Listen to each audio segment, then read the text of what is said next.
Hello everyone, good morning to one and all. Hope you people are healthy and fine. So yesterday we have discussed about nationalism in the Europe. So in the 19th century, the nationalism Europe was been emerged in the Europe continent. So as a result, lot of changes took place in the Europe continent, like political changes, economic changes, social changes. So many of the changes were been taking place. So as a result,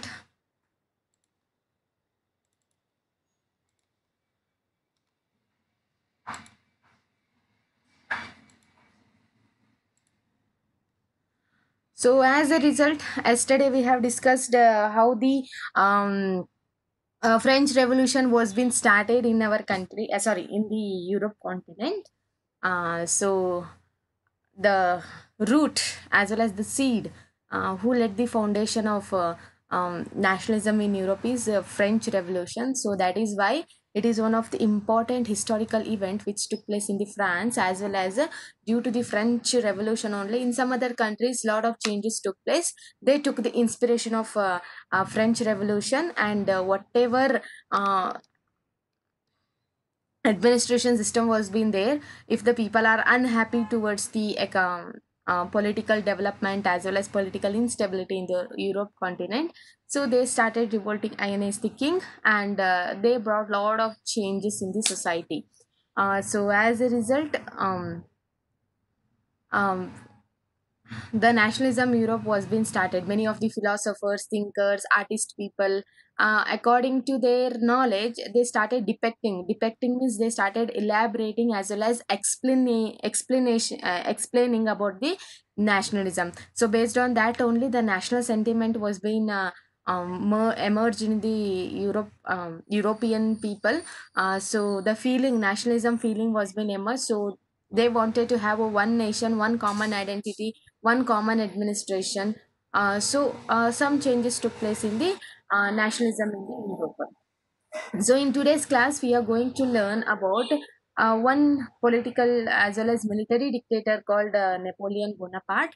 After the French Revolution, he came to the he ascended the throne of France there.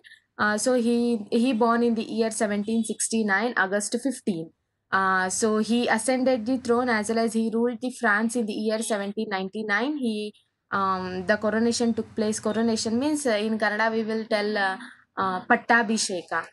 So coronation took place in the year 1799, and he declared himself as a dictator, as well as the king of France. So as well as he also called as a destroyer of democratic form of government in the France, and once again the military dictatorship was being emerged in the in the French country.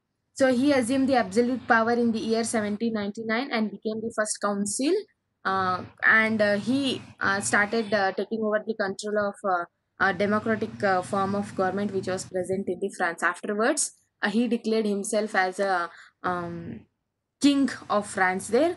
So Napoleon set about some introducing many reforms and reformation, administrative reformation measures in the France, and these were remarkable. Even till today, also the French people, they will praise the Napoleon Bonaparte because lot of good administration measures he took place, and during that time, France was become one of the important and powerful country in the Europe continent. So that much of administrative efficiency was been enhanced in the period of Napoleon Bonaparte. So what are his administrative measures means? He introduced the civil code in the year 1804, and usually we will call in the name of Napoleonic Code. It is the another name of civil code there. So according to civil code, he makes some of the changes in the administration. In what way means, the code established equality before the law. All are considered the equal before the law, and all were being treated equality. And he abolished all kind of privileges which was being given based on birth in the French society. And he secured the right to property. The people those are having the properties, he secured the properties there. And he simplified the administrative division, and abolished the feudal system. Feudal system is nothing but for an the French, before the revolution, the feudalism was being in the practice. The feudalism means small, the king used to divide the land into certain forms.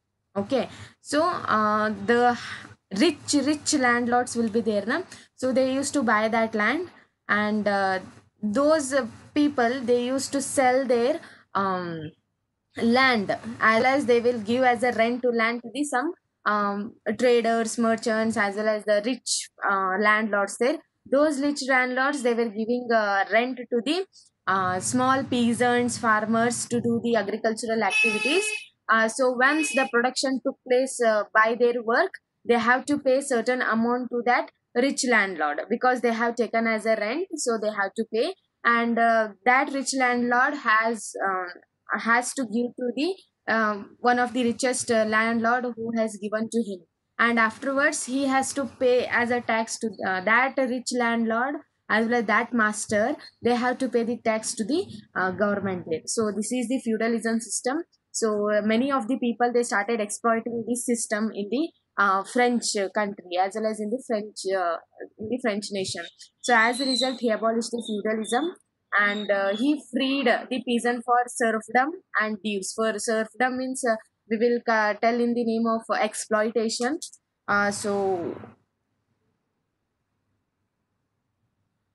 um, I will tell the meaning of serfdom. The state of being serf and feudal laborer. So he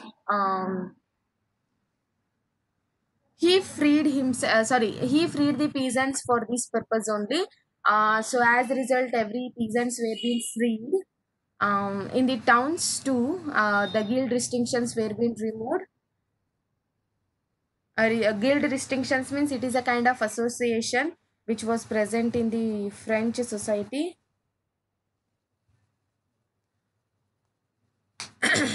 Guild means it is a association of traders and the merchants in the cities and towns area.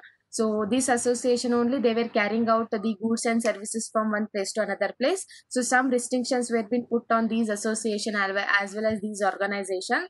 So that restriction was being removed by the Napoleon Bonaparte.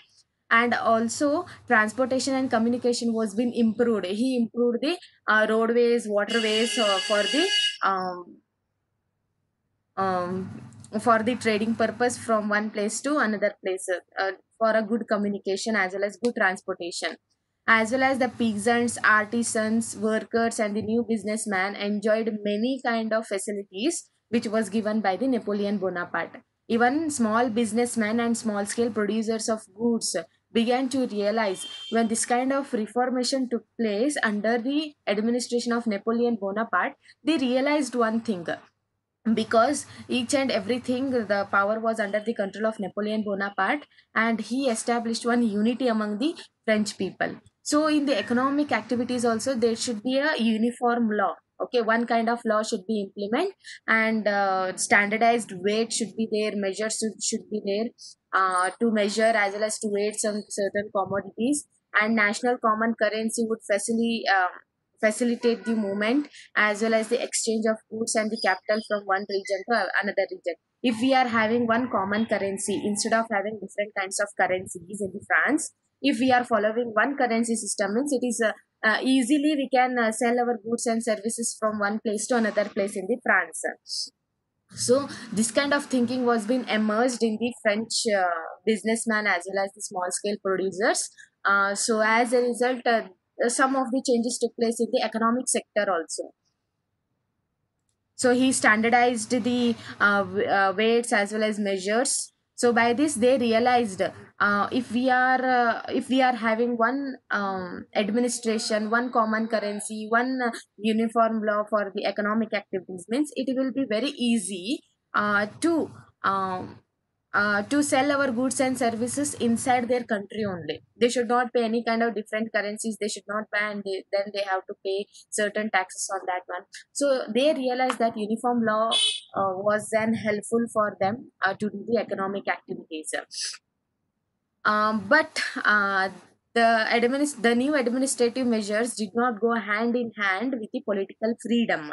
So why means he increased the taxation system in the France. He imposed the censorship. Censorship means whatever administrative measures the Napoleon Bonaparte would take, no one should question them, as well as no one should question him why you're doing. So that we call it as a censorship. In Kannada, we will tell that ಕತ್ರಿ ಹಾಕೋದು ಅಂತ ಹೇಳ್ತೇವೆ.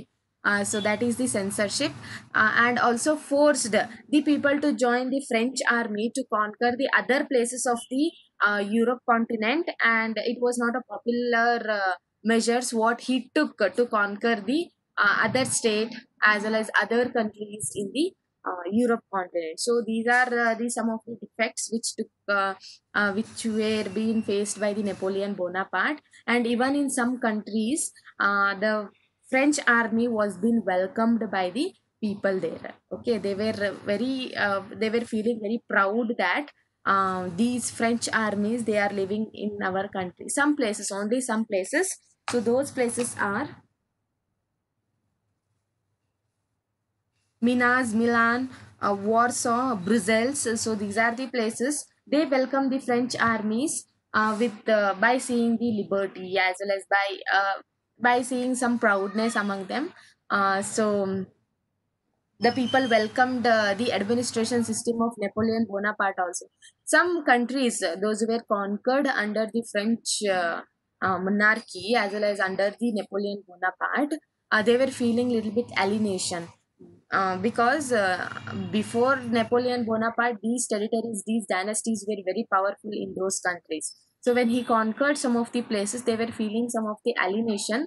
So whatever administrative measures he was adopting, he was implementing in his territories, other expanded territories also, but it was not a successful one. But it succeeded in the France. So he increased whatever defects took place in his administration, like increasing the taxation, censorship. He forced the people to join the army, French army, and it was not a popular within newly conquered places. It was not popularly popularized in the new conquered places to implement the administrative measures in the France there. So in this way, in the 1815, in the Battle of Waterloo, the Napoleon Bonaparte was being defeated, and one treaty was being signed by the four countries. That four countries I will explain in the next session.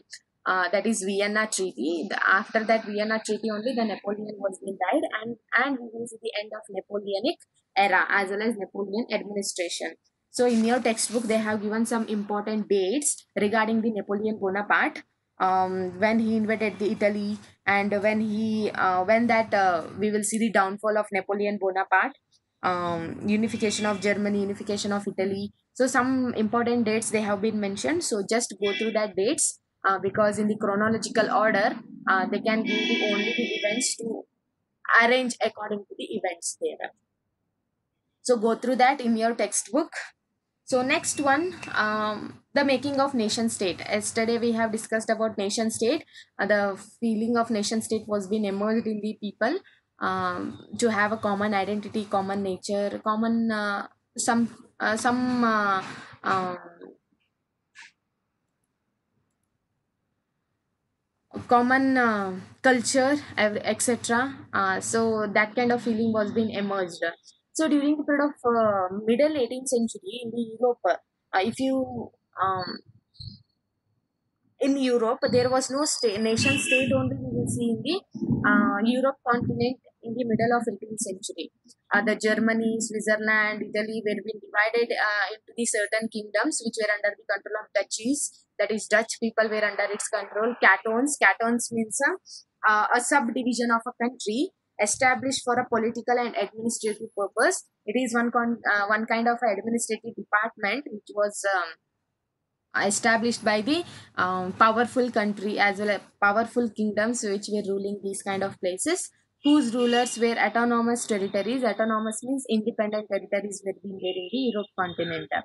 So the Eastern and Central Europe were under the control of autocratic monarchy, that is big kingdoms as well as big dynasties were under the control of Eastern and Central Europe. So for an example, Ottoman Empire was under the eastern part of Europe continent was under the control of Ottoman Empire.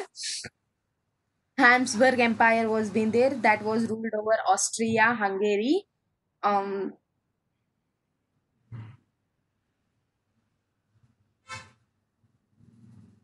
So in this way, some of the powerful territories were been ruling in the part of central and eastern Europe continent. That is Habsburg Empire, Ottoman Empire, Austro-Hungary Empire. So these are some of the empires which were being established during that time. So under this situation only, under this condition only, how did the national as well as the idea of nation state was being emerged? In this condition, is it possible that people are their national sentiment are being arised? Yes, during that period only, in this condition only, in this situation only, the national sentiment was being emerged in the French society. So in what way, what are the points we will consider under that, how the nationalism was being spreaded among the people?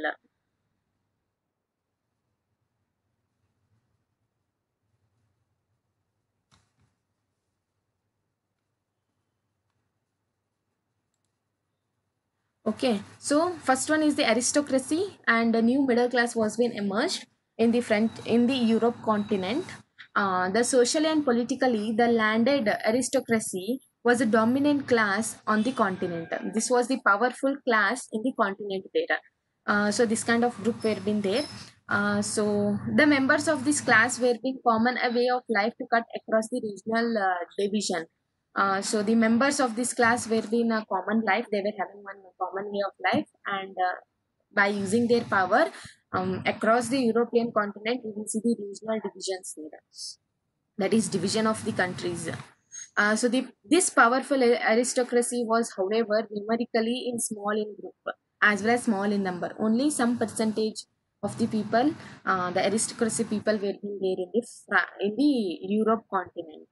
So the due to the growth of towns and the emergence of commercial classes whose existence was based on production for the market, they brought some of the changes in the Europe society there. So they started um, involving, as well as they started what we will tell, they started new type of thinking, new type of facilities they wanted. They kept their demand in front of their monarchies, that we want some changes in the economic activities as well as in their lifestyle. So due to that, commercial classes whose existence was based on the production for the market, so this class was also responsible for the emergence of national state as well as emergence of nation state in the Europe continent. So industrialization was being began in the England in the half of 18th century, but in France and other parts of German states, it occurred during the period of 19th century. So the the age of industrialization was being started in the England, and then it was being spreaded in the other parts of the Europe continent, that too in France and Germany. In the 19th century, the industrialization was being began. So due to this industrialization only, new social group was being emerged, new working class population, middle class people were being emerged in the Europe society, and they gave the contribution for the upliftment of industrialist businessmen, and some kind of professional were being emerged. So new changes took place in the economic activities. So it was among the educated, these educated people, they started thinking liberally. Okay, so liberal middle class people, that the ideas of national unity following the abolition of aristocratic privileges gained popularity. So through their education, through their philosophy, through their thinking, they started spreading the idea of freedom and the idea of national unity among the European people. So as a result, the new middle class, what it was being emerged in the French society, sorry, not in French society, in the entire Europe continent. So this type of thinking was being spreaded from one place to another place. So it gained more popularity because the people were fed up of aristocratic uh, facilities as well as their administration, monarchy system. The people were fed up of this all kind of administration which was done by the king. People were unhappy towards the administration which was done by the particular kings in their particular region. So when the middle class people were being immersed in the Europe society, by their education, by their liberal type of thinking, the ideas of national unity was being spreaded, and they started spreading from one place to another place. In this way only the idea of nation state was being emerged in the Europe continent there. So what is this liberal nationalism then? Why we call it as a liberal? What is the meaning of liberal then? So the entire Europe was closely allied with the ideology of liberalism in the early 19th century. When the 19th century was in an initial stage, so the people they thinking very closely regarding the concept of liberalism. Then what do you mean by liberalism then? One question will be arised in your mind. ಹಂಗಂದ್ರೆ ಲಿಬ್ರಲಿಸಮ್ ಅಂದ್ರೆ ಏನು ಅಂತ ಕೇಳ್ತೀರಿ ನನಗ. So liberalism is nothing but the term liberalism. It is derived from the Latin word called liber. It means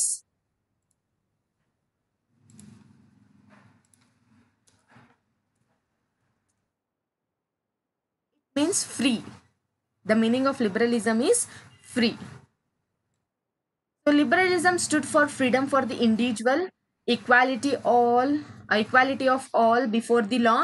It emphasizes the concept of government by constant. Constant means nothing but consent. Consent is nothing but the permission for a something to happen or a agreement to do the something, or in a easy way by a permission. The consent is by the permission. Okay. So it emphasizes the concept of government by taking some of the permission from the government officials, and they started doing some of the work. So the liberalism stood on what basis? Means based on freedom for the individual. Each and every individual should be treated equal before the law. We should not show that those people are belonging to the rich community as well as rich society. Means we should not totally respect them, as well as we should fear whatever they are doing. We have to suffer from that one. No, it stood for the freedom of each and every individual, and everyone should be treated equal before the law. And it emphasized the concept of government by consent. Consent means is nothing but in easy we can tell that permission. So right to vote was right to vote and get the elected was being generated exclusively to provide property owning men. Okay, right to vote was being emerged in the society. So they kept a demand in front of their kings that we want a representative government and we will elect our representatives. Okay, so this vote was being given in the hands of property. The people those are having property na, only for them this right to vote was being given. So men without property and all women were being excluded from the political rights, and they were not having any kind of right to vote their representative. After some years, after some time, these people organized themselves and kept a demand in front of their government to give a equal political right how we are giving to the property owning men. Okay, the people those are having property, how you people are treating same thing, even us also you have to treat like that only. So they kept this demand, and they started certain movements against the government. It took really nearly long period to bring some lot of changes. At that time only we will not see any kind of changes that these people got the opportunity to vote for their representative. No, it took nearly long period to have the right to vote there. So in the economic sphere, that is in economic field, the liberalism, in what way the liberalism was being stood up? Okay, this liberalism system, it is about the individual people, how they get the right to vote, and who were the people, those were excluded. They were removed from the political right. They did not give any kind of right. Then, what is the economic sphere then? Okay.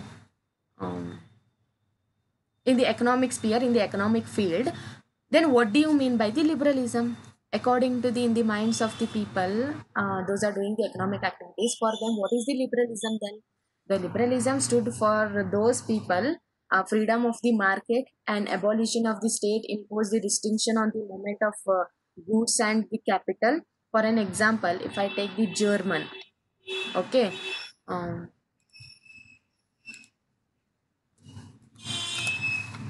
German speaking people during that time in 19th century, during the period of Napoleon administration, for the convenience of administration, what he did the small states, nearly 39 confederation states were being done by the Napoleon Bonaparte.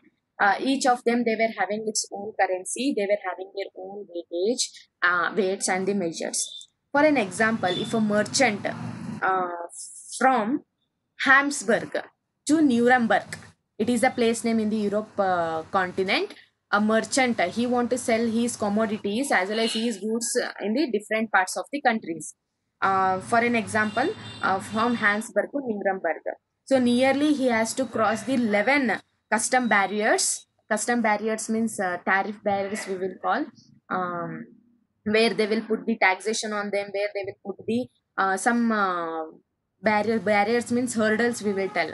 So it has to cross. So each and every place where he was crossing, he has to pay certain amount. The amount was been different from one place to another place. Okay, it was changing from one place to another place, and they have to pay certain taxes. So it was very difficult for those people as well as for those merchants, those were carrying the goods and services from one place to another place. So this was the situation, this was the trade barrier which took place, which was bearing by the economic traders and the merchants. So as a result, they wanted a freedom of market and abolition of such custom barriers there. Okay, so obstacles were been there, that is the problems were been arise to the economic exchange and the growth of new commercial classes who argued for the creation of unified one economic territory. Under that, we will not find any kind of difficulty for the movement of goods and the people and the capital. Okay, so this kind of restrictions, this kind of problems, we have to come out. So as a result, what the German people did to solve this kind of problem means in 1834 they organized themselves as a Zalvorian. Zalvorian was being formed. It is a custom union, and most of the German people, German state was being joined under the Zalvorian organization. So this union organization, what they did, they abolished the tariff barriers, whatever different currencies were been there, whatever different weightage measures were been there, they reduced it. So the currency from 30 to 2, they reduce the currency system, so that by paying only two type of currency, the goods and services will be exchanged. So in this way, the new economic activities, new economic changes took place in the Europe continent. So in this way, the economic nationalism strengthened the wider nationalist sentiment growing at that time. So in this way, the liberal nationalism was being spreaded from one person to another person in the Europe continent. So only two concepts you have learned. One is about the right to vote. How the people, how the individual, they got the right to vote in the name of liberalism, and how the economic activities took lot of changes by taking the example of German state. So Napoleon Bonaparte, he divided the German into 39 states there. So they were having its own currency. So for economic activities, the merchants and the traders, they were facing lot of problem, because each and every place they have to pay the certain taxes, they have to buy the currency, and then they have to pay. So in this way, lot problems were been arise. So during that time in 1834, after the downfall of Napoleon Bonaparte, um, they organized themselves under the organization called Zalvorian, and many of the German states have been joined. So this union abolished the tariff barriers, whatever problem, whatever taxation were being put from one place to another place, they abolished, and also they reduced the currency system from 30 to 2. From 30 currencies, they reduced to 2, so that they should not have any kind of problem to transport the goods and services from one place to another place. So in this way, economic nationalism strengthened the nationalist feeling among the people, as well as the growing of nationalist sentiment among the people during the period of 19th century. So in the next class, I'm going to explain about Napoleonic downfall, how he came to an end, and what are the highlights of Vienna Treaty. So in the next class, I'm going to explain. So if you are having any doubt, just pin your question in the group so that I will try my level best to solve your question. So have a great day. Signing out. Bye everyone.